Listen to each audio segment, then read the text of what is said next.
After years of wanting to get his hands on the Winter Soldier's vibranium arm, Rocket's wish may have finally come true in his latest MCU appearance thanks to Nebula. In Avengers: Infinity War, Rocket famously asked Bucky Barnes how much money he would take to give away his vibranium arm, adding to a hilarious gag that started with Rocket as early as 2014's Guardians of the Galaxy. And while the two heroes only had that small moment with one another in one of the MCU's biggest crossover events to date, Rocket is about to make an exciting comeback in his Marvel journey.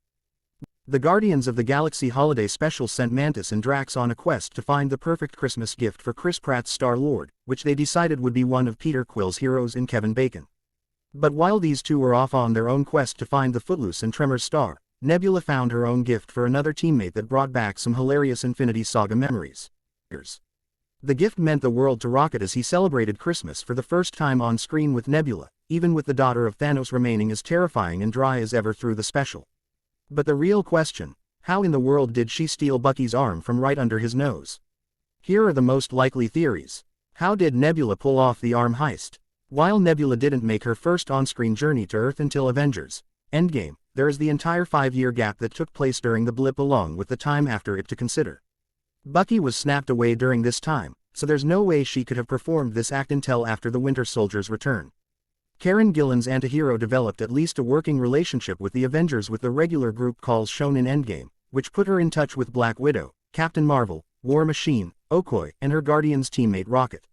But on top of likely learning about Earth's fallen heroes during her time joining those meetings, she almost certainly formed relationships with some of her Time Heist cohorts as well. The best bet, in this case, would be if Nebula got some inside information from Chris Evans' Steve Rogers, one of the Avengers' biggest driving forces as well as Bucky Barnes' closest friend. Perhaps she learned about Bucky's arm from the Avengers leader and used that to steal Bucky's arm during his travels around the world, which almost certainly would have been after the events of the Falcon and the Winter Soldier. This raises the question as to whether this will be addressed in the upcoming Thunderbolts. Will the movie start out with Bucky waking up to a missing arm? Or perhaps the Winter Soldier has a closet full of spares, courtesy of the Wakandans. The possibility of Rocket's gift being the real deal or not opens up a whole other assortment of questions. Could Nebula have simply obtained a replica of Bucky's arm, perhaps one of the aforementioned hypothetical spares? Bucky does seem to be sporting the very same arm that he's had since Infinity War in concept art for Thunderbolts. Therefore, another theory could be that Nebula may have just snatched a good copy. Alternatively, Thunderbolts does have the small potential of taking place before the holiday special, so Bucky may have retired his metal limb for a new one at some point in the movie, allowing Nebula to perform the heist.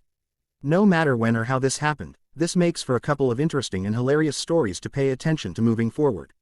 Fans will now have to find out if Bucky Barnes has a spare arm in Thunderbolts and what Rocket will actually do with this arm now that he finally has it. Thanks for watching.